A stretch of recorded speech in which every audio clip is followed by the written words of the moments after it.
I saw this great thing that reminded me of you. It was a post. Somebody posted, they were like 10:30 p.m. comes right before 2:30 a.m. if you're not careful. It does. I was like, there's some truth to that. That reminded me of you. It does. Welcome. You are entering a strange realm. A realm of what ifs. What if movies, television shows, and video games were better, worse, bizarrer, or downright different? What might they look like?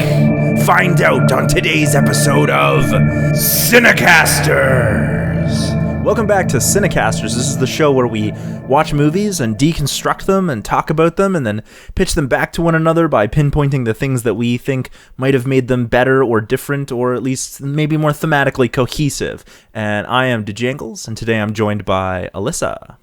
Hello. And today we are looking at part 2 of our CineCasters series. This is Teenage Mutant Ninja Turtles Out of the Shadows from 2016, the sequel to the 2014 Teenage Mutant Ninja Turtles. And whoo boy, you thought the first one was bad. This one was somehow worse. I don't even know how. I get it's weird how the first one at least had a structure that made sense. This one has no structure. Yeah. I was bored. Yeah. But Shredder is set up to be this bad guy. Yeah. And then the third much. act, in the third act, Shredder is removed because Krang can be a thing. But they don't explain who Krang is, where Krang came from. He just shows up and is like, I'm going to use you, Shredder. And then the Shredder's gone, even though the entire time the Turtles are after Shredder. Also, somehow they just Donatello's just I scanned the ship and it's called the Technodrome and it must be ruled by a guy named Krang. And you're just like, wow, you just pulled this third act out of your ass. Huge leap. It's just the Turtles going to Brazil. Why? Yeah, why not just wait until the warthog and just structurally, narratively. You're not wrong, but just narratively, why? The Turtles are based in New York. Why would you have them leave? Just so you can do a rapid section or a plane section of the movie, which admittedly are big action sequences, but they don't do anything. There wasn't even any of the crazy big action sequences that I was expecting. We had that in the first movie. We had that huge fight between Shredder and the Turtles. Yeah. There was none of that in this one. Well, there was sort of a fight between the Turtles and Krang, kind of. It lasted for 2 minutes. Yeah, it's not really that... But here's a question based on what we talked about last week. Okay. Did you watch this movie at regular speed? I did. Again, because I was just using the stupid Windows video watcher, whatever it's called, and there's no 1.5 times speed. I'm gonna have to download the stupid VLC. Get yourself some VLC, man. I use VLC. I'm gonna download that so that I can just skip through it next time. We're not sponsored, but we could be. Except I think VLC is open source, but we could be. I'm pretty sure it is. But I watched this one at 1.5, maybe 2 speed, maybe 2 times, but probably 1.5, and it's still long. I was like, there's no structure, there's no reason for this. One of my notes is literally just that I found this movie so boring that I was looking up what brands were in the movie. I was looking at oh, they've got a bunch of Ducati Street Fighters. Those are nice. Oh, they've got a Polaris slingshot. Yeah. Oh, damn. That's what I was doing. Yep. I don't know what a Polaris slingshot is, but... Oh, it's that kind of flat car that they had that was open. Nope. I'm not a car person. Look it up. It's really cool. Not a car person. Really I care very little. It's a weird hybrid between a car and a race or and a motorcycle. I care very little about cars. That's just a personal thing. I care more about motorcycles than I do about cars. Yeah, but for me, this movie I was really frustrated with this movie because I understood what the theme they were trying to do was we could be human, and the first part of that really kind of hits that home. But there's no change. At the end, they sort of decide they're not gonna be, but there wasn't even any actual decision. Yeah, they're just nah, we're fine with the way we are. But there was never a conflict around it outside of Leonardo lying and sort of ruining the team that way, which I kind of got. The themes are there, but they're not driven home. So teamwork, but then there's also There's also this thing about wanting to become human, coming out of the shadows, but there's no decision. There's no arc around that. They never consciously talk about it. They just go, the decision is yours. And then they never do anything with it. They don't talk about it. They're just like, no, we're good. But why? You defeated, but why? Yeah, I don't know. Casey in this movie, Casey is like one of my favorite characters in the Ninja Turtles. He is useless and stupid. Yep. And he's supposed to not be a smart guy. Like, he's supposed to have anger management issues, but he's not. There's no point to him being in this movie. He doesn't do anything. He didn't have anger. Not in the movie. He talked about it at but he doesn't point, really. They don't really show it. They're just like, just because you say you have anger management issues doesn't mean you have anger management issues. It's a classic case of telling us, not showing us, but it's literally a visual medium. Yeah. Like, come on. Yeah. This is really frustrating. I don't think Casey needs to be in this. I also was frustrated at how much April is not in this movie. Mm-hmm. So I feel like, okay, so there's like the classic, token hot girl that doesn't really know what's going on, kind of like cliche in a lot of action movies, where I feel like April was not quite that, but like maybe half and half. I don't know. But then in this movie, we went to like having a token hot guy who doesn't know what's going on. Yeah. You mean with Casey? With Casey? Yeah. And we also went from like having the cliche of like the down on the luck reporter to the down on his luck cop. Yeah. And I was like, this is just cliches to the max. Also Casey as a cop doesn't work.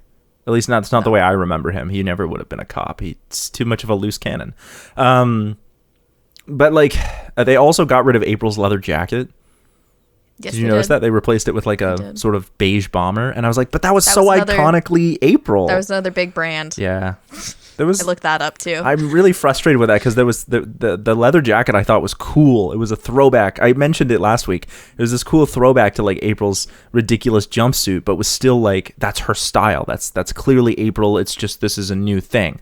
This is something that I think the movie got really wrong because in the last movie it was like, okay, we're going to adapt April. So she's not exactly the same. In this movie, April becomes what you say. She becomes this sort of farcical hot girl. And they even do, like at the beginning when she's like infiltrating, and they even do like the bait and switch where she like puts on the schoolgirl outfit just because. Why? Yeah, why was that even happening at like where was she? I thought they were at like a restaurant, and then all of a sudden it was like a mall or something. But it was like a not very busy con. I don't know. It was really, really badly done. It was like, why do we need this other than just fan service? Like, it's clearly just fan service, and it doesn't do anything for the plot. The thing that bothered me the most was how when she switches outfits, they show how like she's switching outfits on the fly, except you can clearly tell she goes from wearing like stockings to wearing like knee-high socks. Yeah. And it's like, but like if you watch carefully, it's like that doesn't make any sense. Yeah. It's so frustrating. It doesn't do anything. It degrades April as a character. But the thing that bothered me the most about this film was I also like the structure, the thing where Krang sort of shows up in the second half of the third act of the movie, even though Shredder has been set up as this the main villain the whole way through, which really that should have been it. Like based on the movie we got, Shredder coming in being like, it's all about Shredder, getting back to Shredder. Shredder escapes. Shredder sets up all the villains. Shredder's got this thing going on. They needed to give Shredder an arc that had nothing to do with Krang, so that at the third act, it was against Shredder. All this build-up for Shredder. To have Krang come in and just be like, I'm the villain now, and then remove Shredder from the equation is bad writing. They kind of did that bait and switch like twice, though, because they also had the scientist was apparently like the evil guy for a little bit. And then Baxter Stockman, they switched him out with Shredder. And then they switched him out with... Yeah. Baxter Stockman has always been like an evil scientist, but he's never really been like a fighter. Even in the original Turtles. Like he's always sort of been like a villain, but never like the villain.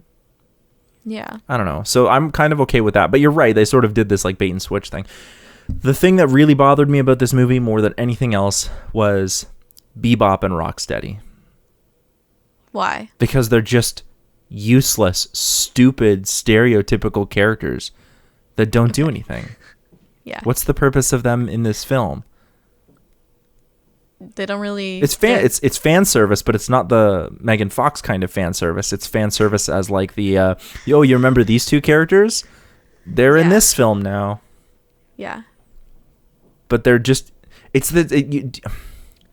Do you remember in Transformers how everyone was talking about, just because this was produced by Michael Bay and Transformers was directed by him? Do you remember there was those two, like, I think it's in the Dark Side of the Moon or whatever the movie's called, or Transformers Dark Moon, something like that.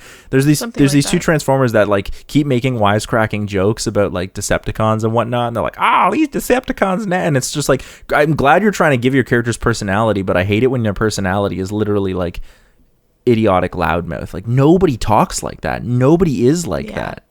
It's not realistic. And Michelangelo is still an asshole in this movie, and he's supposed to be a goofball, but he's my favorite turtle. He's still an asshole in this movie, but he looks absolutely straight edge compared to Bebop and Rocksteady. And I just, it's so frustrating whenever they're on screen. I'm like, you're not threatening, you're just dumb and ridiculous, and you don't add anything to the plot. Their entire thing of going to Brazil is a non-event just so they can have some action sequences. And they really could have been interesting enforcers. Like, if they had like, well, we've got these turtles, let's have these two prisoners that we break out and have Bebop and Rocksteady and have them fight the turtles. But that doesn't even happen. Yeah. I don't know. I mean, it happens a little bit on the plane, but then there's a serious lack of actual ninja fighting in this movie. Do you notice that? Yeah, I did. There's a lot of like big it was kind of set pieces, but there's no like actual ninja choreography in this movie. Yeah. A movie about 4 ninjas. Yeah. Like, the first movie had some ninja fights with Shredder and Splinter, and at the end with the Turtles and Shredder, and even with the Foot. But in this movie, all the action sequences are really just big action sequences. Yeah. With planes and rivers and cannons and tanks, and even the fight with Krang doesn't feel like an actual like choreographed fight, more just like a tussle where Mikey is busy doing other things. Yep. I don't know. I enjoyed this one even less. It's like they took everything that was wrong with the first movie and emphasized it. Yeah. Why would you do that? There was also like, so the mutagen in the last movie was what did you call it last week? A MacGuffin. A MacGuffin. Well, this week we had the purple ooze. The purple ooze, which didn't make sense to me because I sort of thought that they operated this in the same space. Like, why have a new thing? Why be like, oh, it's this purple ooze? Why not just be like, it's still the mutagen? Yeah. We already have that from the last movie. It's just the reverse of the mutagen, because instead of taking a turtle and turning it into a weird humanoid turtle, it takes a person and turns it into a weird animal. It unlocked a gene from their past animal cell. Yeah. Oh, like, that okay, so killed what? Me. Humans, every human has like a different species in them? No, like, what? That is so stupid. That killed me. Me. I was like, oh my God, I hate this. I don't know. I'm trying to find some good things. The action sequences are still big. There's just no stakes in them, which is why they don't feel as cool. So I usually do a thing where I try to keep track of how many times I said, oh my God, I hate this, or oh fuck, I hate this. Yeah. I think I got 3 out of this movie, which is pretty high. That's lower than I thought. No, that's actually. high for me. Usually I get 1 in one scene. My big thing is this shitty third act. Yeah. It just comes out of nowhere. So, like, one of my own, like, I don't know, personal gripes, I guess, is that, like, the police chief was actually doing something illegal by not giving April her phone call. Yeah, like, I don't know if that would actually happen. You don't trade phone calls for information. That's not how that works. Yeah. At least I'm, like, 99% sure that's not how... I've never been arrested, nor have I ever worked in a police station. I don't know if this is something that you picked up on, but I felt like there was a little bit of toxic masculinity. Oh, for sure. In this one. But there's toxic masculinity in the first one as well, between all the turtles. I don't think it was quite as noticeable in the first one as it was in this one, where I was going, wait a minute, what? Like, I was like, that seems weird. There was one scene, I can't remember if it was what's his name from the first movie? Vern? The cameraman, yeah. The cameraman. He said something about Casey being I don't know, a week or something, and I'm like, wait, like, Oh, I don't know, think there was a that the couple joke spots there that is just kind of because caught me off guard. I think that it's supposed to be a joke. It's not very well done, but the joke there is because Casey, Stephen Amell, who plays Casey, is also famous or most famous, I think, for playing Oliver Queen / the Green Arrow from the Arrowverse. Yep. And I think the joke there, he's a very, very, very attractive, well-built man, Canadian as well. Yeah. Yep. And he fills out clothes quite nicely, and so they keep making reference to it. I think that's supposed to be the joke. Oh. But it's not I didn't very well done. Like, they keep talking about, like, he's No. like, oh, yeah, do you even, like, lift? And Mikey, who's, you know, there's sort of this bravado kind of thing about, like, oh, he looks so strong. It's not very well done. It's dumb. It's not. I think that's supposed to be the joke. There was a couple other spots too, just between the turtles. The where I turtles- was just like, what? The turtles are all toxic masculinity. The only one of them that Yeah. isn't is Donatello. Yeah, And he I even like has his own. Donatello He in even has Donatello is the only one with an actual character in these movies. And in the first one, he doesn't have enough. In this one, Donatello actually has a character, and he's the only one that's actually like worth listening to. Yeah. Yeah, he always seemed to have his head on his shoulders. Yeah. Yeah. But even then, the brothers don't really have an arc, and neither does April. And like, what is this movie? Yeah. What is this movie? Ugh, it's just all spectacle, no substance. I said that last week too. So But irritating. it was like, it was so much worse than the first movie. So Okay, I'm trying to look through to see if there's anything that I did like about this movie. I honestly don't have any positives on my list. There's Why like would- one thing that's, I guess, a neutral, and that is that when I was trying to figure out, there was a character that the turtles reminded me of, just like their CGI faces, like something about them. Oh, it's cats. No, Sonic? no. I was sitting there, and there was one time when Donatello, just like the way that he was framed, I was like, it's Jar Jar. It's Jar Jar Binks. Something about like the goggles and Yeah. the way that he, like, maybe it's his backpack, like it looked like the Jar Jar like weird Misa no flappy ear turtle. things. Oh god. And I was just like, it's Jar Jar. There's just 4 Jar Jars on screen. 4 That's Jar what Jars on it screen. is. And you know what? That makes a lot of sense in more ways than one. Yes, Yeah. it does. Why would Casey decide to like tape roller skates to his feet? That doesn't make any sense to me. Yeah. At the very end, like, Because he's a hockey yeah, I dude. got that, but just because that's what he does in the original show and cartoon doesn't mean it needs to make sense on screen. Yeah. And there's no reason for it. Like, they don't tell us anything about why he's doing that. He's supposed to be a cop. Like, you'd think that he would have other ways of fighting. Exactly. It's just so, I don't know, man. I don't actually, I mean, I'm trying to find, I guess the visuals looked good. The movie has like a high degree of production behind it.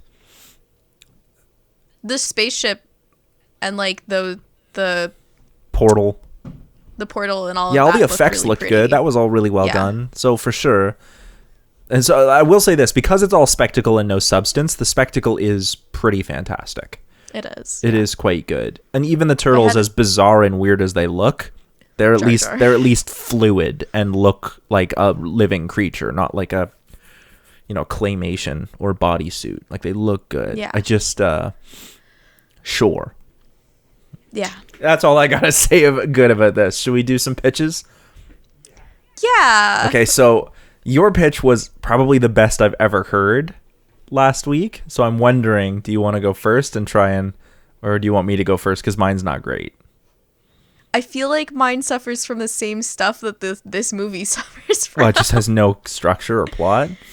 Kind of, yeah. Well, that's okay. We can fix it. Maybe we'll do you last and we'll fix it together okay. if it's not working. I would appreciate Yeah, that. because I really liked your pitch last week, and I think you could have taken that in a lot of places. You just sort of have to figure out what that is. Yeah.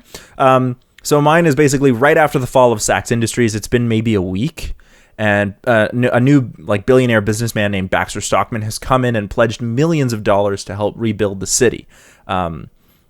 He's also bought the land and all the stuff around Saks Industries, and his company is called Allset. That's ALSET, Allset, which is also an anagram for Tesla.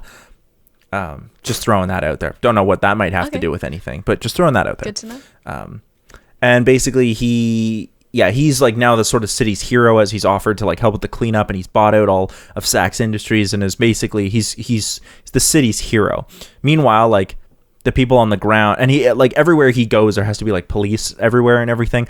Meanwhile, like, you know, regular people are still suffering, and sure, the cleanup's happening, but everyone seems to be focusing on Baxter Stockman because it looks good on the city and it looks good for him. Yeah. So that's awesome. The Turtles are still like worried about the mutagen, so they're keeping an eye on the building, and April's also keeping an eye. So the brothers, and they're continuing to train. April's new site has basically gotten steady traffic after she did this report. Like, it's blowing up. It's only been a week, right? So she's trying to maintain this site and keep it going, while still trying to help the Turtles, because they can't really go out during the day. They can, but it's risky. So she tries to watch the site, the ruins of Sachs Industries during the day. So, but we can also see that April's having a harder time juggling these kinds of things. She wants to be an investigative reporter, but she's spending a lot of time working on her site, just on regular news stuff instead of investigative stuff, and that's bothering her. But we see that a lot of companies are reaching out to April to sponsor her because she's big shit now. Mm-hmm. So one night, while at the ruins watching some of the debris is being removed, the Turtles are ambushed they're not ambushed. The Turtles ambush as they watch the Foot Clan try to get close to the building. So the Foot Clan is still active. And so there's a fight, and the Turtles are easily able to keep the Foot, to beat the Foot off, but they're not, it's too risky for them to be out in sunlight as the sun comes up. So they're forced to retreat, but the Foot are also forced to withdraw because they got beat up pretty bad.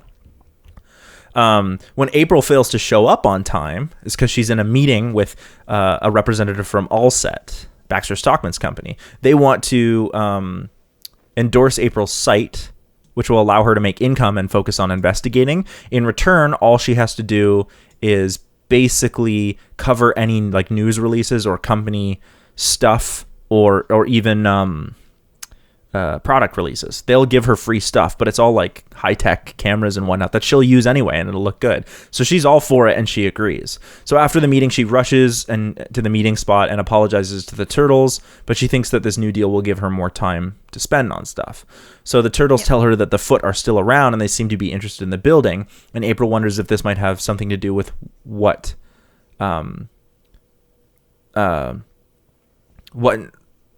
might have been in Sachs Industries, and so she starts looking at like what their holdings were, not just what was in the building, but everything that was attributed to them. So meanwhile, the Turtles start looking for the Foot at night, and something shows up, and they find the Foot, and they're about to like attack them, but there's already a dude there with a hockey stick, and he's not doing well because the Foot are like trained ninjas.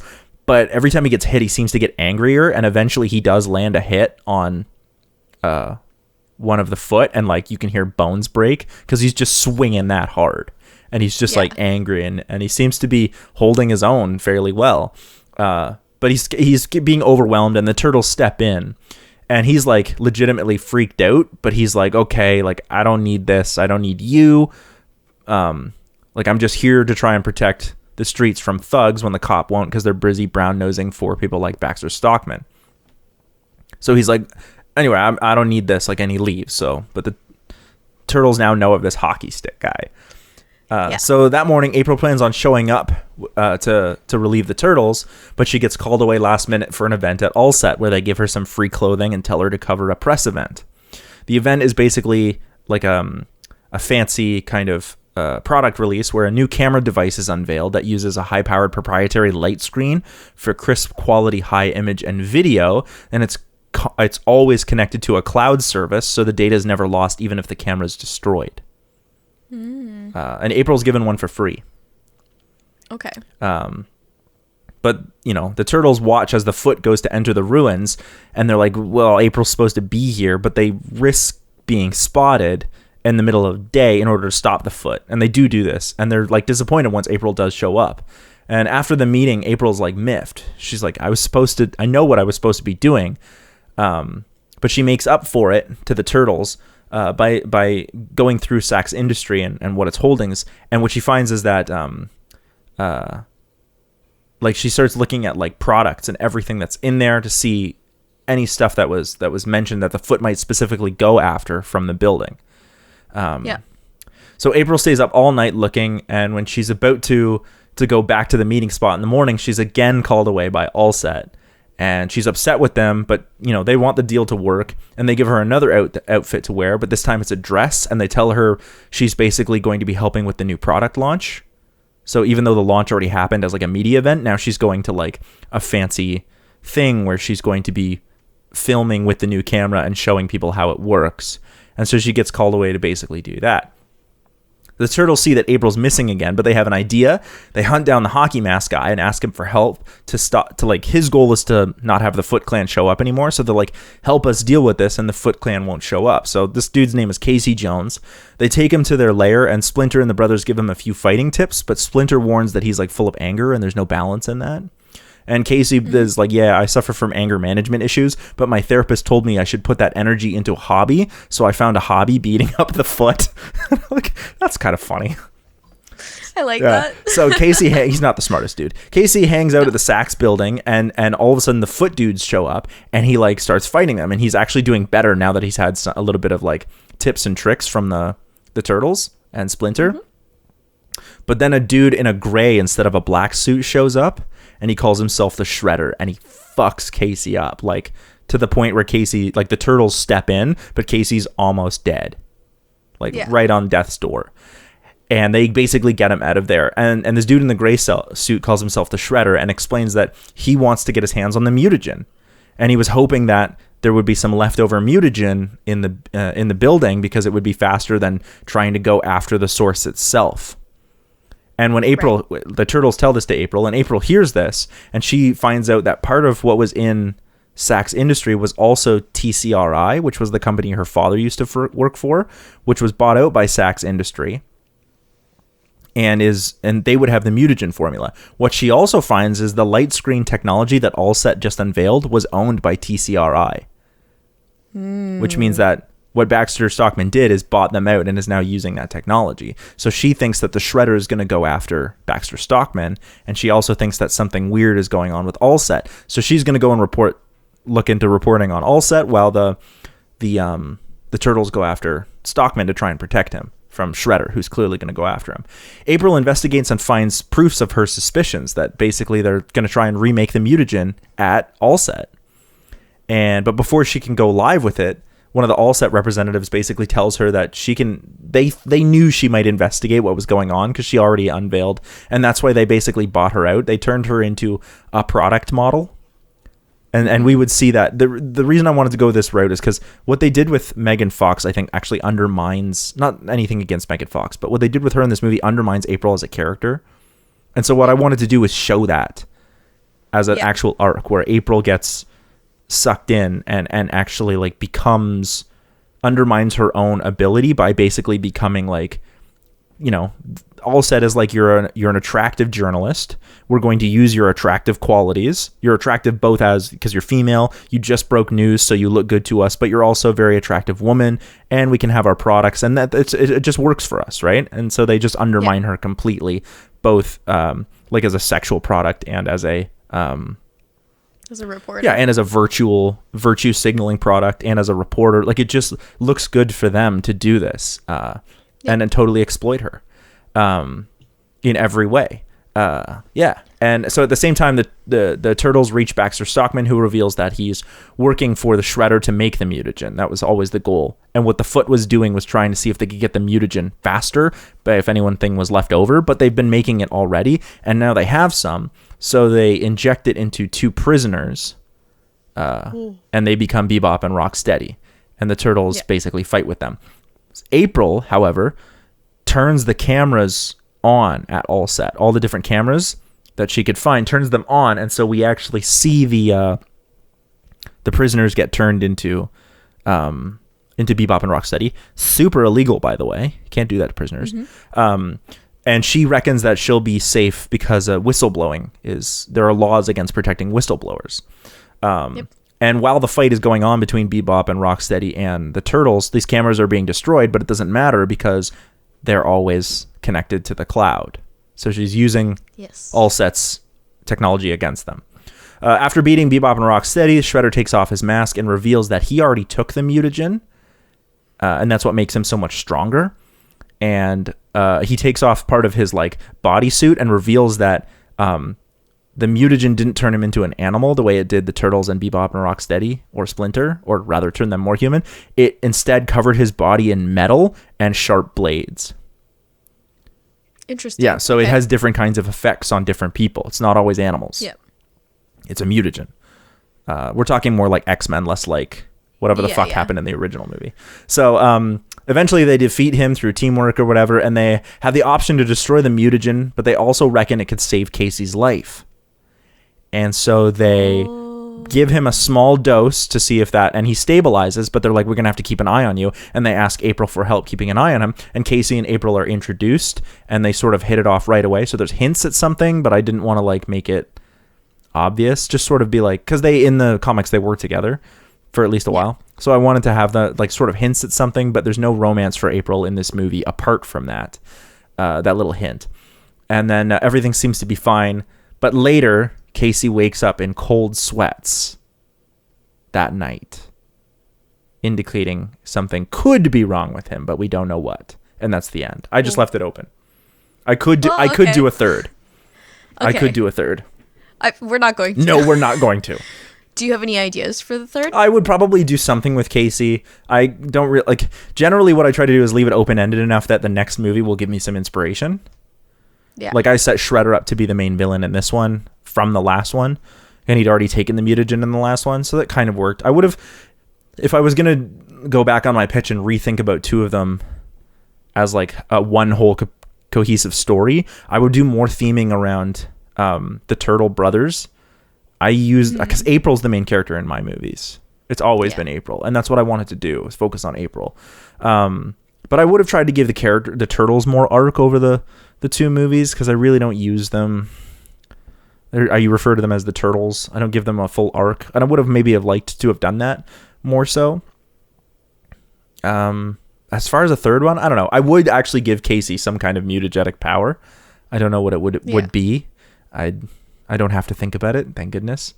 But and then I probably would have introduced either Krang as the villain. I don't know how I would keep that realistic, or I might have gone and done something with the Purple Dragons, which is like I don't know who the Purple Dragons are. They're like a street gang that winds up actually working for the Foot. Oh, okay. But I don't know quite how I would have done that, but because Krang is a bit of a leap. Yeah. But, yeah. Okay. So, all right, let's do it. On this episode of Tiny Mutant Ninja Turtles, which is the best. Such a cute name. It's such a cute idea. Okay. So So we start with the Turtles doing their training with Master Splinter. So just a reminder, my turtles are legitimate little tiny turtles. Oh yeah, in your universe, Teenage Mutant Ninja Turtles is an actual TV show. Yep. And April is just a young fan who has 4 turtles of her own. That she's named her after dad the show. Works, and her dad works at a lab, and he managed to bring the turtles home, and a rat as well. And they were some of the animals that he had been working with.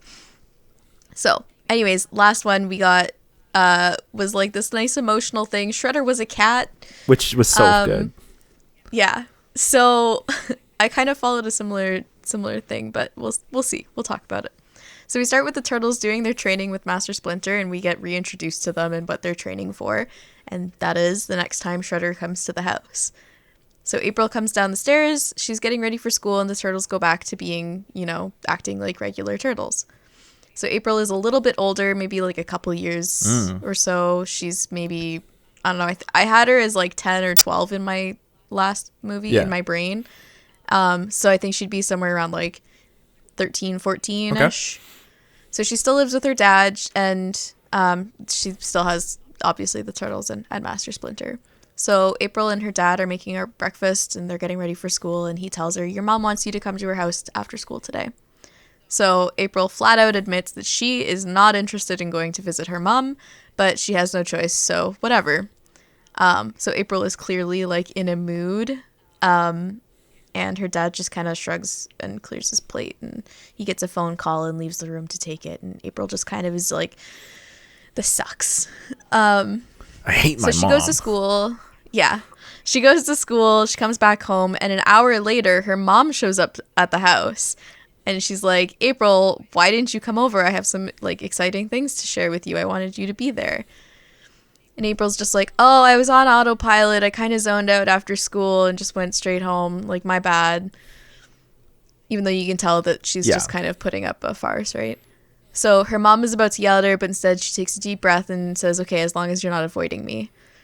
So she sits April down. Yeah, she sits April down and tells her, you're going to be a big sister. And April is speechless, and she tries to force a smile, but it comes out really weird, and she doesn't know what to say except like, oh, that's really great, Mom. Great. I know we do an auditory medium and not a visual one, but I gave Alyssa like the most awkward smile I could. Like, it was like the weirdest thing.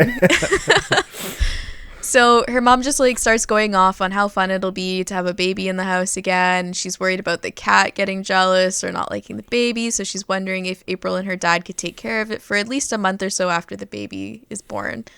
And April's like, whoa, you're trying to dump him on me again? It's bad enough he almost ate Master Splinter last time we took care of him. Like, this is not happening again.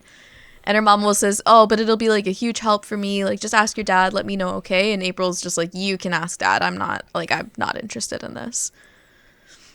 So she basically just like runs upstairs. Like, I'm not having this conversation right now. So the turtles get back to training because obviously there's a threat again. So they have to be ready for it. They kind of amongst themselves discuss the possibility of like showing April that they're smarter than they seem. And the whole time they're like, oh, but that could lead us going back to the lab. Then, you know, she might not like us anymore. She'll think we're freaks. Like, she's like, that's what they're worried about. And so they and Master Splinter are like, we can just leave it as is and just live a comfortable life with them and try to protect her from the shadows. So a couple of months go by. We just kind of see, like, I don't know, do one of those like crappy calendar page flips. Oh, sure, yeah. Because that's a really great transition. And April is playing with Master Splinter and talking to the turtles as they swim around their tank. She's telling them about the episode of Teenage Mutant Ninja Turtles where this weird-looking alien comes from another dimension to attack the whole world and make it its plaything, and how it used Shredder. Whoa. So she's just kind of wrapping up the story when there's a knock on the door. It's her mom's new husband. I guess not new anymore because it's been a couple years, but it's her mom's husband with the cat. The Shredder. And April, the Shredder. And April's like pretty upset about it. So April's dad is talking with, I didn't give any of them names, and this is really an issue because now I'm like, April's dad is talking to April's stepdad. Yeah, that works. I guess. And they're just kind of talking about like, oh, are you ready for the kid? And, you know, having a short conversation. Like they're being adults about it. And April just like discreetly leaves the room. She's like, I'm not interested in any of this right now. So Master Shredder and the turtles are like watching Shredder. And from his carrier, Shredder is watching the turtles and Master Splinter. But when he gets let out of his carrier, instead of beelining it to Master Shredder's cage, he runs straight up the stairs where April went. Ooh. So April's dad is basically like, okay, April, I'm off to work. I'll be back in a bit. We're gonna get like, I don't know, Chinese food for dinner or something. Oh, hell yeah. Yeah. So she yells back, okay, and then she comes like slinking down the stairs after he leaves. So she just kind of gets herself like a drink, and she's like working on some homework in front of the TV. She's just got like, of course, Teenage Mutant Ninja Turtles open. Duh. Just, you know, watching it while she does her math homework or something. And the whole time Shredder, or the cat, is just kind of like following her around. Like he's being very affectionate with her. In a way that he wasn't in the first movie. Like he's just like very much like at her heel. So she's working on her math homework, and then she gets up to go to use the washroom, and the cat, or Shredder, had been curled right up against her, but when she leaves for the washroom, he just kind of like does that like classic like opens one eye, like, oh, she's gone. And he walks over to the cage and the tank to gloat about being able to easily cheer up their precious April. So they're essentially useless now. Dun, dun, dun. So April comes out of the washroom and the cat goes running to her while meowing, and April picks the cat up and she's just like, oh, you're not going to get left behind with me or my dad around. Just stay away from Master Splinter. And the cat just rubs his face on her face. Rubbing it in, yeah. Yeah. So she goes back to her homework and the turtles are quietly discussing what to do with Master Splinter. They're like, we can't let him get away with this. We have to break our code. We'll have to fight in front of April. And that brings on like a whole hushed argument about why they don't do that. So again, it just comes back to, we'll be brought back to the lab again, or she'll not want us anymore. So they patiently wait for a time where April and her father are not around so that they can bring the heat to Shredder. A day or two passes and the opportunity that the turtles are waiting for doesn't really come until one morning when April and her dad are bickering about whether or not they should go see April's mom in the hospital with the new baby. Her dad is saying something like, she just wants to share this new and happy thing with you, and April's all like, it's not something, like, I don't want to. Like, clearly she's very upset about the whole thing. But they end up going anyways, because again, she's just a kid and she should be excited for her mom's new, deal.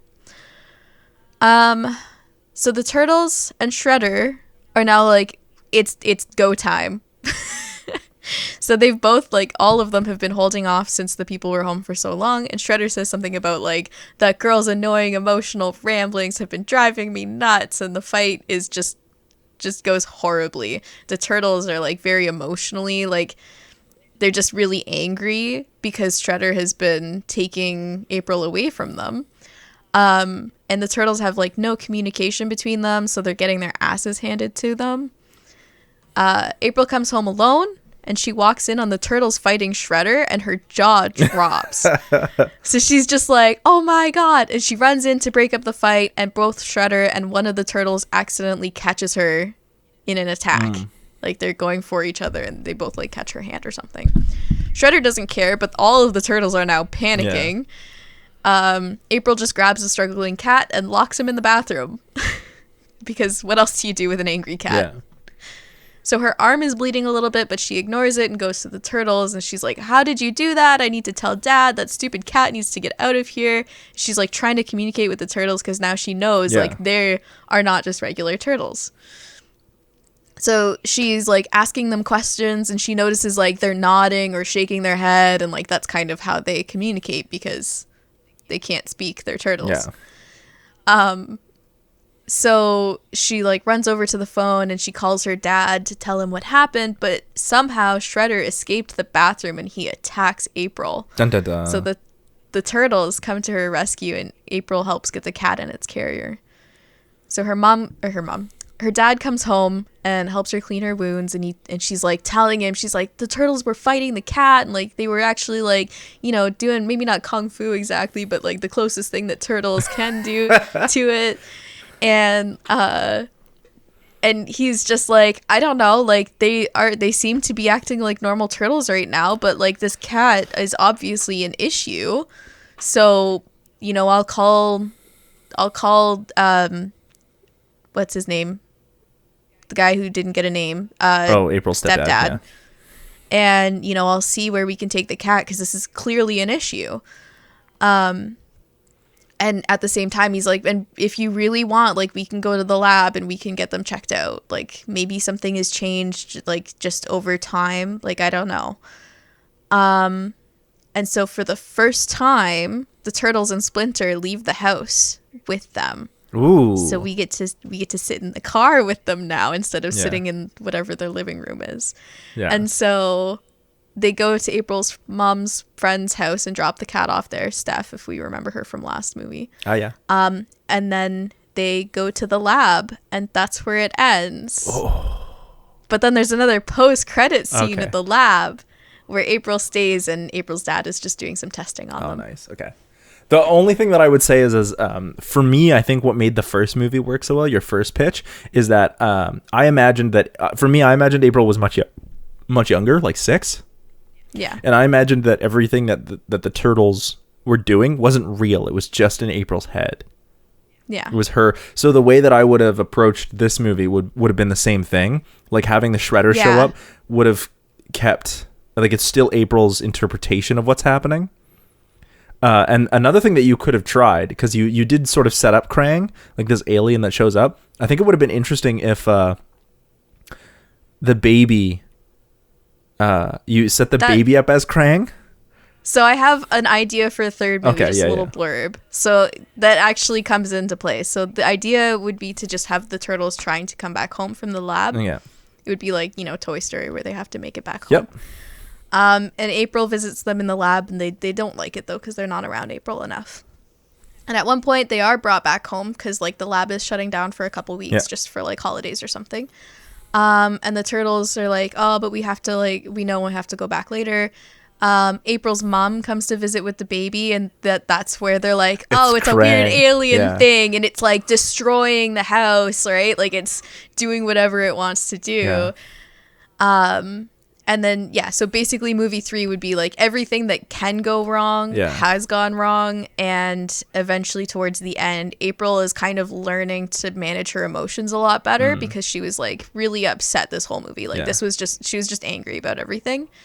And then, of course, at the end, April and the turtles obviously have to live together again and just, be happily ever after. Yeah, the only thing, I think it's good. The only thing I would say is that for me, I think you can do whatever you want. It's your pitch. But for me, the idea that the turtles are like super smart or alive has to stay within the realm of April's mind, of her imagination. I thought about keeping it that way, but I just had no idea what to do. Otherwise, it would have been the exact same thing that it was in the first movie. Yeah, you would have to try and introduce something new, which is why I thought like having the baby might be a way to do that, because then it's like literally this alien creature. That's kind of baby. I was thinking about doing that, but I was also like, I feel like it's important to see April's emotional processes right now. Yeah, but you could do that with the baby, and a way to do that might be, instead of having this take place at April's dad's place, maybe April's dad is going away for business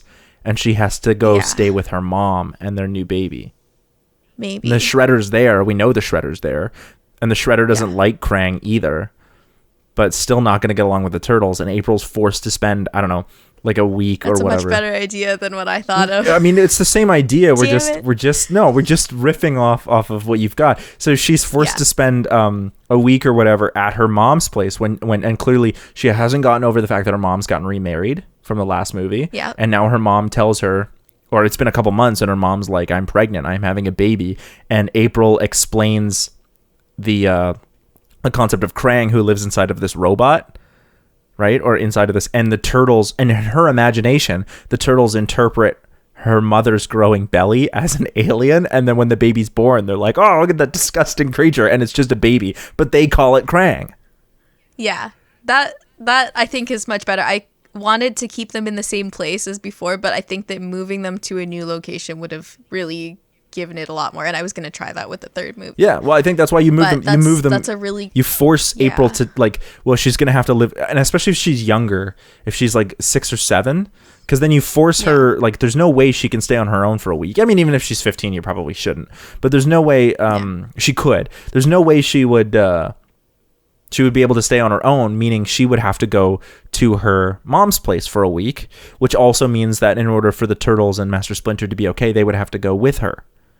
Which means they're in a new location. They're on Shredder's home turf, and yet Shredder is being terrorized by Krang. Not that they're going to team up with Shredder, but like now there's like 3 acts of power in play, and then you can explore April's relationship to her mom, her stepdad, and her all right, let's just say right now, that's my pitch. That's actually my pitch. No, that's so a good much pitch. better. I just kind of got stuck in like, oh, they have to be at the dad's house. I don't know why. That was just like a rule in my brain. Well, sometimes we do have these. You talked about like children's movies, you have to come home. There has to be a homecoming in children's movies. And I guess that could have still happened even if they were at their mom's house. But it would have mattered less because the movie wouldn't have been really about being at home, because the dad's coming back no matter what. But if April sort of comes to this conclusion around things can be okay, she can still live with her dad, but things can be okay with her mom and her new baby sister, it can still work. And then we parallel that with sort of this emotional journey of the turtles, because whatever I assume in my mind, whatever April is thinking is how she sort of imagines the turtles dealing with it. And so the turtles realize like maybe Krang isn't actually that bad, it's just sort of a force of nature. But it could be the baby could actually wind up being much like April herself if this force of nature can learn to like grow up, right?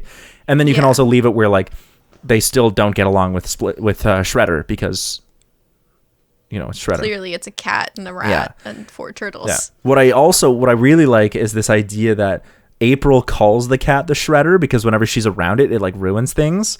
But the cat's name isn't the Shredder. It's something like Mr. McMufflesworth or something like that. You know what I mean? Fluffy. Yeah, just a normal cat name. But she always refers to it as the Shredder. Maybe because, and you could even add this in as another layer. Like her father calls it the Shredder because he never liked the cat. Yeah. And April picked up on that. And therefore the turtles refer to it as the Shredder because it would constantly like shred furniture or something like that. So, and go on. I had a lot of ideas surrounding Shredder. I was going to be like, oh, he was also one of the animals that was at the lab at one point, and so like that's why the cat is pretty comfortable around April and her dad, but is also pretty comfortable around like her mom. I also like the sorry, go on. No, you can keep I like the idea of like her dad being a biologist who works with like mammals and amphibians and lots of different animals, but April interprets her dad working as a lab as it's like this genetic lab when really he's just like a biologist. He just like studies animals. Yeah, that would be pretty fun. Yeah.